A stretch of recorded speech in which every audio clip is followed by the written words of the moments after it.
kapan somasi Sentul itu dikasih ke abang? Itu nggak jelas itu, karena disisipin di pintu doang, di pintu pagar. Jadi dari segi itu juga ada ya nggak etis lah, masa somasi disisipin di pintu pagar.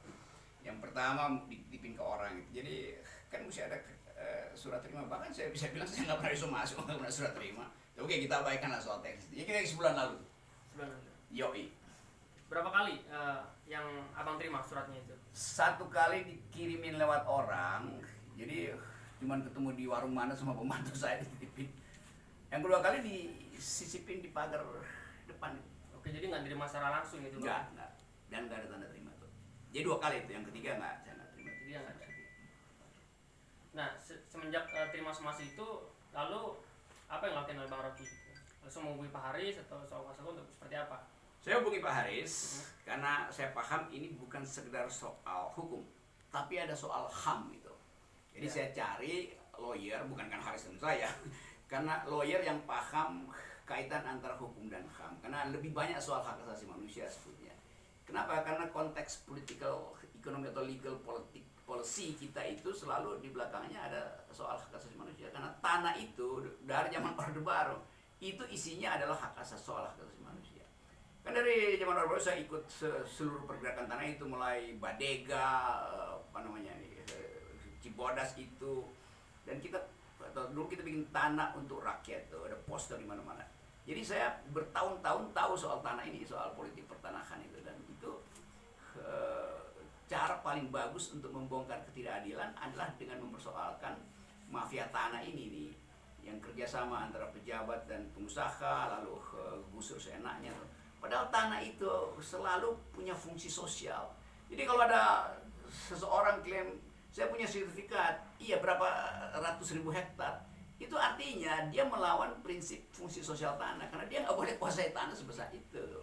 Apalagi menggusur tuh, menggusur itu harus ada perintah negara, karena hanya negara yang boleh menggusur atas nama undang-undang, itu bukan korporasi. Kalau itu saya juga bisa dong nyewa orang gusur kantor Sentul. Tapi itu kan nggak bener kan. Bisa kita lakukan, bisa aja dengan kerahin massa, tapi itu melanggar etika hak asasi manusia. Nggak boleh sesama warga negara saling menggusur. Berperkara oke, tapi bukan menggusur. Nah, Sentul City kan warga negara, kan dia setara saya kan, sebagai subjek hukum perdata, oke, bawa ke pengadilan kalau ada problem itu.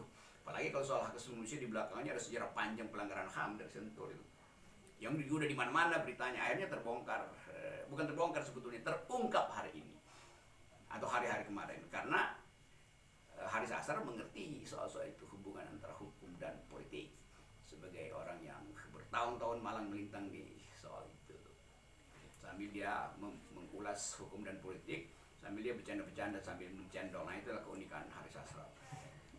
Oke. Nah, ini kan Sentul mengklaim ada SGB di atas tanah abang gitu kan. Nah, atas hal tersebut sebenarnya ada nggak pihak dari Sentul yang datang ke sini untuk minta atau mengklarifikasi tanah ini punya siapa gitu? Dari Sentulnya ada mungkin dari pihak lain atau atas nama Sentul misalkan?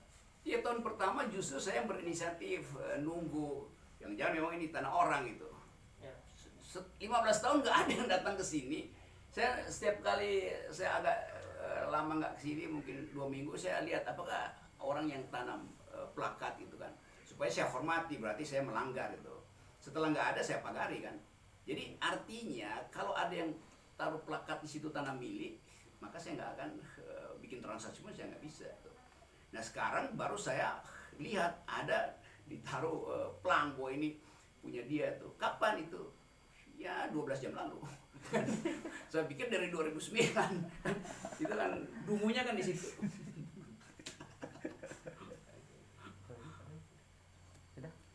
Oke deh, Pak Rocky, terima kasih. Ya, jadi saya lagi berurusan dengan kedunguan aja sebetulnya. Dan kedunguan itu disponsori oleh cebong-cebong dungu juga, yang seolah-olah mengatakan, bukan seolah-olah, langsung mengatakan itu saudara Rocky Gerung itu merampas. Itu biarkan rakyat yang melawan. Loh, rakyat justru dirampas, saya bagian dari rakyat yang dirampas. Ya, ada 6.000 kepala keluarga, yang 6.000 jiwa yang terancam dirampas itu. Menurut Pak Rocky ada hubungannya dengan politik nggak? Pasti ada hubungannya dengan politik kan, kalau nggak istana nggak bereaksi kan. Kalau nggak ngabalin, nggak bilang silahkan tunggu Rocky Gerung di penjara itu. Kan ngabalin orang politik, bahkan ada di pusat kekuasaan politik, ngapain dia ngomong gitu itu kan. Ada Valdo juga bereaksi, macam-macam bereaksi itu. Pimpinan-pimpinan partai politik juga bereaksi itu. Justru di situ jadi politis kan. Iya. Maka terlihat bahwa oh di belakang Sentul ada semacam aspek lain yang mungkin pelan-pelan kita bisa bongkar. Tapi sekali lagi saya ingin fair bahwa perselisihan perdata itu tidak boleh melibatkan bulldozer. Itu namanya teror. Bunyinya aja udah neror orang tuh. Bukan saya yang terganggu, burung, nyamuk, cacing pun itu terganggu. Padahal hak cacing untuk hidup aman di bawah tanah, hak burung untuk bertengger di pohon-pohonnya digusur. Gitu kira-kira ya.